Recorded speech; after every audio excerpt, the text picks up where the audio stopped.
नमस्ते दोस्तों। आजकल चारों तरफ डेंगू का शोर है, डेंगू का जोर है। डेंगू खत्म होने का नाम नहीं ले रहा है। तमाम तरह की अफवाहों का बाजार गर्म है। मैंने सोचा डेंगू को पे आखिरी बात कर लें। आखिरी बात मैं इसलिए कह रहा हूँ क्योंकि डेंगू पे काफ़ी केस देख लिए। होम्योपैथी पे डेंगू क्या करता है कई सालों से मैं कर रहा हूँ, और इंटरनेट पे तमाम अफवाहें सुन रहा हूँ, अखबार पे तमाम चीज़ें देख रहा हूँ। होम्योपैथी की बुराइयाँ भी सुन रहा हूँ, अच्छाइयाँ भी सुन रहा हूँ। तो आज आखिरी बात डेंगू पे करता हूँ, होम्योपैथी की। पहले आपको बताना चाहूँगा कि डेंगू होता क्या है और डेंगू से बचा कैसे जा सकता है। डेंगू का नाम सुनते ही परिवार वालों की रूह कांप उठती है, होश फाख्ता हो जाते हैं। मैं आपको बता दूं, डेंगू से डरने की ज़रूरत नहीं है। डेंगू एक सिंड्रोम है। सबसे कॉमन चीज़ जो देखने को मिलती है वो डेंगू या डेंगी फीवर होता है। इसके कुछ सिम्टम होते हैं। जो सबसे कॉमन सिम्टम्स होते हैं वो ये हैं: हाई फीवर, उसके साथ सिर में दर्द, उसके साथ उल्टी की फीलिंग जिसको कि नोजिया कहा जाता है वो होना, पेट में दर्द होना, कभी कभी वॉमिटिंग होना, हर केस में बहुत तेज मसल्स में पेन होना और जोड़ों में दर्द होना, कभी कभी उसके साथ रैशेस का आ जाना, कुछ केसेस में दस्त का होने लगना और कुछ केसेस में मसूड़ों से खून आने लगना। एक और बहुत प्रोमिनेंट सिम्टम होता है आंखों के पीछे दर्द होने लगना, साथ ही साथ सिर में दर्द होने लगना, तेज सिर में दर्द होने लगना, कभी कभी लाल कलर के चिकत्ते बॉडी में आ जाना। ये कॉमन सिम्टम्स हैं। फीवर ध्यान रखिएगा हमेशा हाई ग्रेड का होता है। इसके साथ साथ आजकल के डेंगू में एक कॉमन चीज देखने को मिल रही है, वो है शरीर में रैश का पड़ जाना, जो पहले कम देखने को मिलता था। एक और चीज आजकल के डेंगू में देखने को मिल रही है, वो है मुंह में छाले आ जाना और जबान में छाले आ जाना, गले में छाले आ जाना और टॉन्सिल्स का पक जाना। ये वो कॉमन सिम्टम्स हैं। मगर ध्यान रहे, डेंगू अगर आपको हुआ है तो ये सिम्टम से केवल पता नहीं लगता है। कभी कभी डेंगू के सिम्टम्स वायरल के सिम्टम्स से मिलते हैं, कभी कभी डेंगू के सिम्टम्स चिकनगुनिया के सिम्टम्स से मिलते हैं। केवल सिम्टम्स से इसको कैसे डिफरेंशिएट कर सकते हैं ये तो मैं आपको बताऊंगा ही, मगर कभी इस तरह के सिम्टम्स आए तो डॉक्टर से मिले और ये ध्यान रखें कि पेशेंट का ब्लड टेस्ट जरूर कराएं। ब्लड टेस्ट जो सबसे कॉमन ब्लड टेस्ट है, जिसके सहारे हम ये जान सकते हैं कि डेंगी या डेंगू है कि नहीं है, वो NS1 एंटीजन होता है, जो कि एंटीबॉडी डिटेक्शन टेस्ट होता है और एंटीजन डिटेक्शन टेस्ट होता है। ये कॉमनली करा जा सकता है, इसके रिजल्ट जल्दी आ जाते हैं और डेंगी का डिटेक्शन हो जाता है। ऑल्दो ये बहुत सेंसिटिव टेस्ट नहीं होता है। जो सेंसिटिव टेस्ट होते हैं वो RNA डिटेक्शन होते हैं और वायरल आइसोलेशन होते हैं, मगर ये बहुत टाइम लेते हैं। ये हाई एंड टेस्ट होते हैं, ये जल्दी रिजल्ट नहीं आते हैं। मगर NS1 एंटीजन और एंटीबॉडी टेस्ट से आपको अच्छा खासा रिजल्ट जल्दी मालूम पड़ जाता है। ये ध्यान रखें कि एलोपैथिक मेडिसिन में इसकी कोई स्पेसिफिक दवा नहीं है। इसकी दवा क्या कर सकते हैं? इसकी सबसे बढ़िया दवा पैरासीटामोल है। फीवर हाई ग्रेड का हो, 100 के ऊपर जाए, पैरासीटामोल दें, फीवर को कंट्रोल में रखें। हाई फ्लूइड डाइट्स दें, बहुत गरिष्ठ खाना ना दें, ढीले फुल स्लीव्स के कपड़े पहनाएं, पेशेंट को कंफर्टेबल रखें, घबराए नहीं। पहले 3 दिन डेंगू के लिए बहुत इंपॉर्टेंट होते हैं। सबसे पहले जब ब्लड टेस्ट कराएं पहले दिन तो CBC जरूर कराएं और ये देख लें कि बेस लाइन प्लेटलेट काउंट कितना है। 3 दिन बाद सीबीसी रिपीट कराएं, ये देखने के लिए कि 3 दिन बाद प्लेटलेट काउंट कितना है। कि पहले 72 घंटे के बाद प्लेटलेट काउंट डिप करता है, देखना ये होता है कि प्लेटलेट काउंट कितना डिप किया। अगर प्लेटलेट काउंट 1 लाख के नीचे जाए तो चौकन्ने हो जाएं और अपने डॉक्टर से इसके बारे में डिस्कस करें। 60,000 के नीचे प्लेटलेट जाए तो आपको सतर्क रहने की जरूरत है। 35,000 के नीचे प्लेटलेट जाए तो पेशेंट को एडमिट कराने की जरूरत है। डॉक्टर से टच में बने रहें, ये जरूरी है। घर के अंदर ये ध्यान रखें कि 5 ऐसे वार्निंग साइंस है जिनको आपको संज्ञान में लेना है, और अगर वो आपको किसी भी समय पहले 72 घंटे में दिखाई पड़े तो आपको डॉक्टर के या हॉस्पिटल के टच में आ जाना है। वो 5 साइन क्या है? पहला, आंख के पीछे इतना शिद्दत का दर्द हो कि पेशेंट तड़प जाए। दूसरा, नाक से खून बहने लगे या मसूड़ों से इतनी तेज खून आने लगे कि वो रुके ना रुके। तीसरा, पूरे शरीर पे लाल लाल चिकत्ते पड़ने लग जाए जिसको कि पेटिकी कहा जाता है। चौथा, गर्दन में इतनी शिद्दत का पेन होने लगे कि थोड़ी को आप चेस्ट पे ना रख पाए, इसको मेनिंजिज्म कहते हैं। इसका मतलब हुआ कि मेनिंजियल इन्फ्लेमेशन हो रहा है। और पांचवा, बहुत तेज फीवर जो उतर ना रहा हो, सीवियर सिर में दर्द हो, नेक में दर्द हो और वॉमिटिंग होने लगे, ये इंपेंडिंग मेनिंजियल और इंकेफेलाइटिक सिम्टम्स होते हैं। ये 5 वार्निंग साइंस होते हैं। अगर ये आपके पेशेंट में आ रहे हों तो आप फौरन पेशेंट को अस्पताल ले जाएं। इसके बाद मैं आपको ये बताना चाहूँगा कि पेशेंट जो है उसको 3 प्रकार से डेंगू हो सकता है। एक तो कॉमन डेंगू फीवर, दूसरा डेंगू हेमरेजिक फीवर, जब प्लेटलेट इतना गिर जाए कि पूरे बदन में हैमरेज होने लगे। ये एक ऐसी कंडीशन होती है जिसका घर में इलाज नहीं होता। पेशेंट को आईसीयू मैनेजमेंट की ज़रूरत होती है और प्लेटलेट्स की ज़रूरत होती है।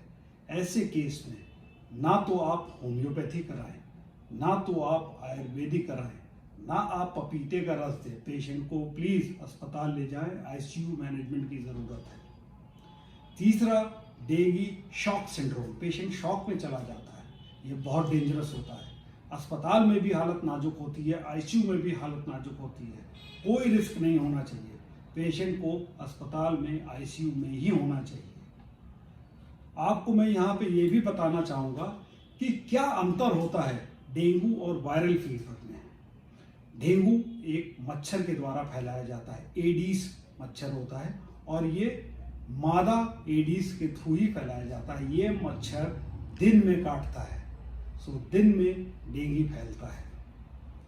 डेंगू का फीवर जो होता है वो उसके साथ जोड़ों में दर्द होता है और जोड़ों में सूजन भी आ जाती है, जबकि वायरल फीवर में मसल्स में दर्द ज़्यादा होता है। वायरल फीवर में जाड़ा ज़्यादा लगता है, जोड़ों में दर्द कम होता है, जबकि डेंगू फीवर में जाड़ा उतना ज़्यादा नहीं रहता है लेकिन जोड़ों में दर्द बेइंतहा होता है। यहीं पे एक बात आती है कि कैसे हम डिफरेंशिएट करेंगे चिकनगुनिया में और डेंगू में। यहाँ पे मैं आपको बता दूं कि चिकनगुनिया और डेंगू में दोनों में ही बहुत ज़्यादा जोड़ों में पेन होता है, मगर चिकनगुनिया में आंखों के पीछे दर्द नहीं होता है, डेंगू में आंखों के पीछे दर्द होता है। चिकनगुनिया में रेड स्पॉट्स आने के चांसेस बहुत कम होते हैं, रैश आता है, लेकिन डेंगू में रैश नहीं आता है। मगर अब की बार का डेंगू मैं आपको बता रहा हूँ बड़ा कंफ्यूजिंग है। अब की बार का डेंगू में रैश वैसे ही आ रहा है जैसा कि चिकनगुनिया में आ रहा है। ऐसा क्यों हो रहा है? ऐसा इसलिए हो रहा है कि अब की बार का डेंगू इस बार अपना स्ट्रेन बदल लिया है उसने। इसके बारे में हम लोग तीसरे वीडियो में बात करेंगे कि कैसे होम्योपैथी इस चैलेंज को मीट करती है कि हर चेंजिंग एपिडेमिक में होम्योपैथी अपने को अडेप्ट करती है और एलोपैथी अडेप्ट नहीं कर पाती है। इसलिए होम्योपैथी एक सुपीरियर साइंस है ट्रीट करने में हर एपिडेमिक को जो अपना रूप बदलते हैं। मगर हम लोग यहाँ बात करना चाहते हैं आज के वीडियो में कैसे प्रिवेंट कर सकते हैं हम लोग डेंगू को। रिमेंबर, डेंगू का एलोपैथी में कोई भी प्रिवेंशन नहीं है। सबसे बड़ी बात कही गई है वायरल फीवर्स में, prevention is better than cure. तो सबसे पहले सेंसिबल प्रिवेंशन की बात करते हैं। डेंगू में सबसे बड़ा सेंसिबल प्रिवेंशन क्या है?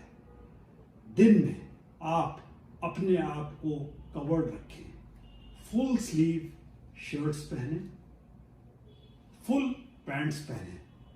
बच्चों को भी आप कोशिश करें कि फुल पैंट्स पहनाएं, फुल शर्ट्स पहनाएं। ध्यान रखें, डेंगू दिन में काटता है। मच्छर जो है एडीज फीमेल दिन में काटती है। दूसरी बात, ये मच्छर पनपता कहाँ है? ये गंदे पानी में नहीं पनपता है, ये फ्रेश वाटर मस्कीटो है। तो घर में जितने भी फ्रेश वाटर के रिजर्वॉयर्स हैं उनको आप ड्रेन करके रखें। जैसे आपका एक्वेरियम, पानी के कंटेनर जिसमें कि फ्रेश वाटर भरा हुआ है, जैसे कि कूलर के को में पानी ना भरने दें। आपके फ्रिज के जो ड्रेनेज है वहां पे पानी ना भरने दें। आपके जो फ्लावर पॉट्स है उसमें एक्सेसिव पानी ना होने दें। तो ये छोटे छोटे जो पानी के स्रोत है वहां पे पानी ना होने दें। और स्मॉल कंटेनर जिसमें पानी भरा हुआ है उसको वीकली आप ड्रेन करते रहें, एक चीज। दूसरी चीज, मस्कीटो रिपेलेंट्स को बच्चों को जरूर लगाएं। तीसरी चीज, तमाम तरह के मस्कीटो रिपेलेंट्स आपको मिलेंगे। तीसरी चीज, आजकल पोल्यूशन बहुत बढ़ा हुआ है। घर में आप वो जो धुएं वाले मस्कीटो रिपेलेंट्स हैं उनको मत जलाइए।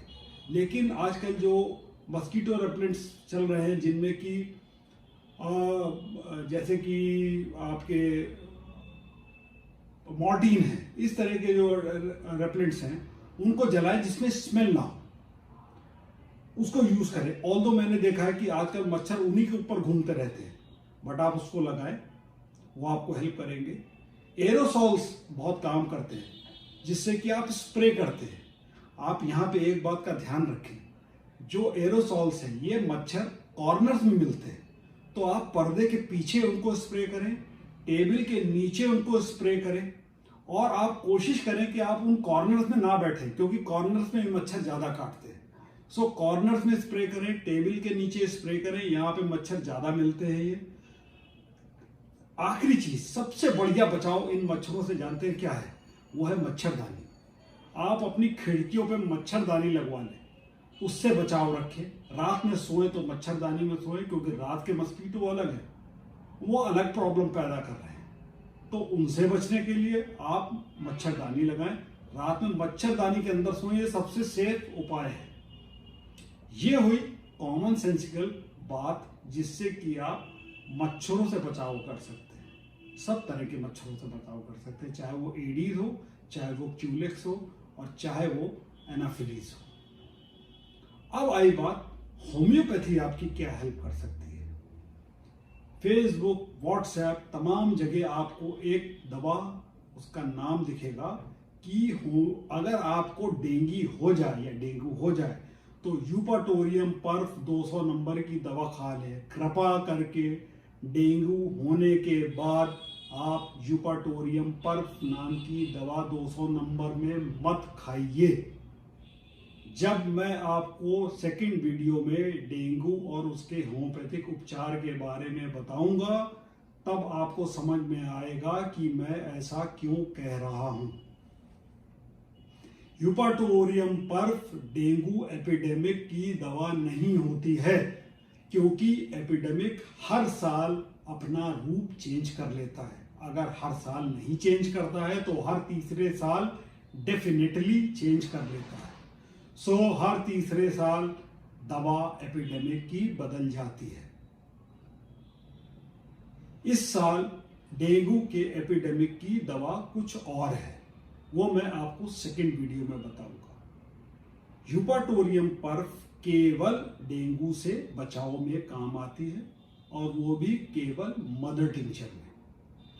अगर आपको डेंगू से बचाव करना है तो आप यूपाटोरियम पर्फ मदर टिंचर की 5 बूंद आधे कप गुनगुने पानी में सुबह लें और बैप्टीजिया टिंक्टोरा मदर टिंचर 5 बूंद आधे कप गुनगुने पानी में रात में पिए। मगर ये तब तक वैलिड है जब तक कि आपको डेंगू नहीं हो जाता। अब बात यहाँ ये आती है कि अगर आपने ये दवा ली तो आपको डेंगू हुआ ही क्यों? इसका मतलब दवा फेल कर गई।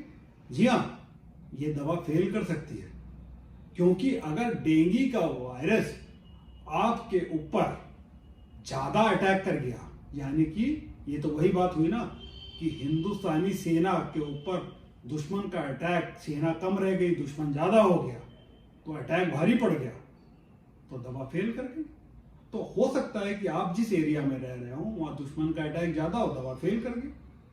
तो अगर आप पे प्रिवेंटिव दवा फेल कर गई तो फिर आपको ये दवा रोक देनी है और आपके शहर में, आपके इलाके में जो भी अच्छा होम्योपैथ है, और हिंदुस्तान में हर शहर में, हर इलाके में 1, 2 या 5, कम से कम 5 अच्छे होम्योपैथ जरूर होते हैं।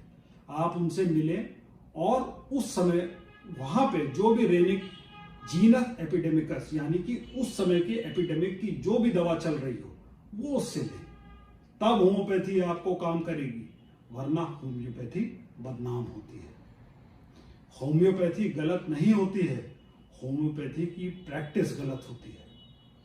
सो मैंने आपको 2 प्रिवेंटिव होम्योपैथिक दवा बताई, ये आपको मदद करेंगी होम्योपैथी द्वारा प्रिवेंशन में डेंगू के। आज के लिए इतना ही। अगले वीडियो में मैं आपको बताऊंगा होम्योपैथी द्वारा कैसे हम लड़ सकते हैं डेंगू के वायरस से। धन्यवाद, नमस्कार, जय हिंद।